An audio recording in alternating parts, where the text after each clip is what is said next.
Hey, troglodytes, do you know what this guy is? It's a beautiful 1979 Gibson Les Paul 25/50th anniversary. We actually have three of these things right now. All came in from my collector friend. He's really looking for a wine red and a black version of this, so he sold these to me to fund a few other purchases. But this, he said, out of his huge collection of these things, this was his best playing one. And I could see why.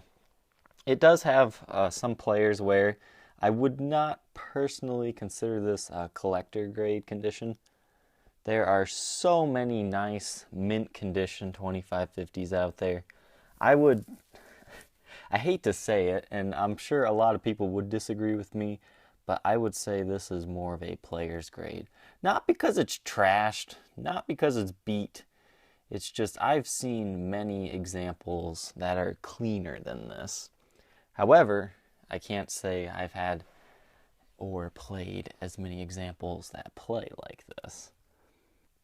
So this is a 25/50th anniversary. If you don't know everything about these, basically it was the 25th anniversary of Les Paul and Gibson being together, Les Paul the guy, and 50 years of Les Paul in the music business in general. So Gibson went all out for the silver and gold anniversary, so to speak. So you got the silver tuning pegs and gold bodies, and you can see even on here with the shafts and screws there. So very cool. It has a brass nut stock, brass truss rod cover. As you can see, it has tarnished a little bit. I don't know if a brass cleaner would clean that off. In my experience, generally no, you cannot get that off. Now brass nuts, this thing was like a weird rust orange color. A little bit of steel wool, that always shapes those guys up nicely, but do not steel wool those guys. Now, something to note on the headstock here is right under that string. Let's see if we can get a good angle here. There is kind of like a scratch / indentation right there in the face of the headstock. But besides that, the headstock is fairly clean. The frets show very minor wear. Honestly, I don't see any, but there's just very tiny start of wear. Beautiful ebony fretboard with the Super 400 inlays. As far as custom guitars go, before the Supreme came out, that was the only way to get that on a Les Paul. Now the body, it does show some wear here. You can see there is a ding here on the horn. And, you know, lots of scratches. My buddy played this one. This is probably the one he played the most. And you've got some scratches and wear. But, I mean, it's not too bad. And don't get me wrong saying player's grade. You can see a bunch of dots there. It's not beat by any means. But things like this take away from it. You've got the dings on the top. Like so.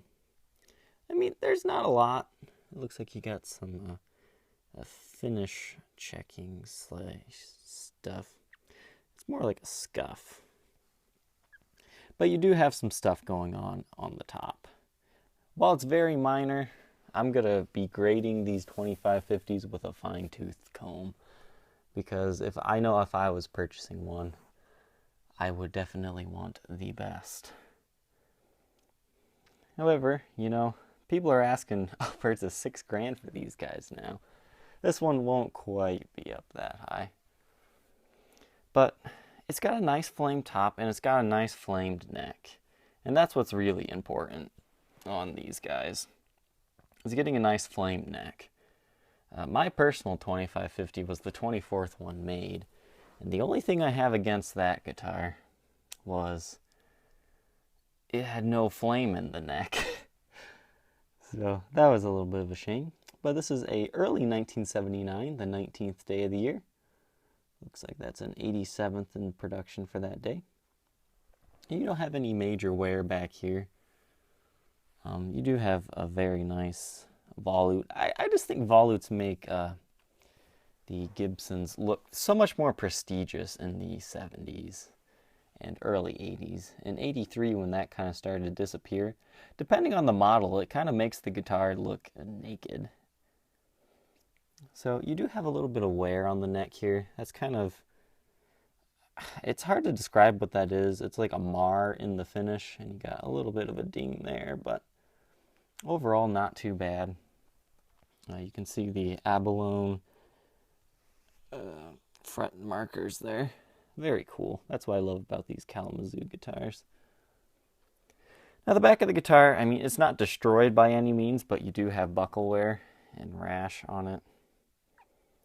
I mean, nothing, you know, once again, destroying the finish, ripping it up too much, but there is some there.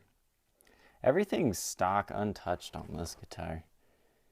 See, there's a long kind of indentation. I mean, I truly believe I might have been the first person to open this guitar up, make sure everything is what it's supposed to be, and I can verify that yes, everything is correct. You got your original tar back pickups, and they sound pretty good. You've got some light dings on the side, as you can see there by the horn. But, I mean, overall, you could still collect this one and play it and not be guilty. And if that's what you're looking for, I would definitely say this is a good one. I mean, there's a ding there. There is a bad side to collecting only, you know, mint stuff. You can't play it. Looks like you got a little bit of stand rash on the bottom there from being displayed. So the binding has yellowed. It's yellowed there a little bit as well, and you got it over there, kind of on the side. So overall, it's got some light bumps and bruises, but it's a fantastic player, and it's a pretty rare model. There's quite a few on the market right now, but I would definitely say this is one you should totally check out, because it is a what's a Bugis? A beautiful example of a Les Paul 2550. So, troglodytes, if you think you might be interested in purchasing this guitar, feel free to contact me on my Facebook page, facebook.com/troglys, TROGOYS. You can also check out the Reverb listing, and feel free to subscribe to see all the guitars I sell. We'll catch you next time. Bye.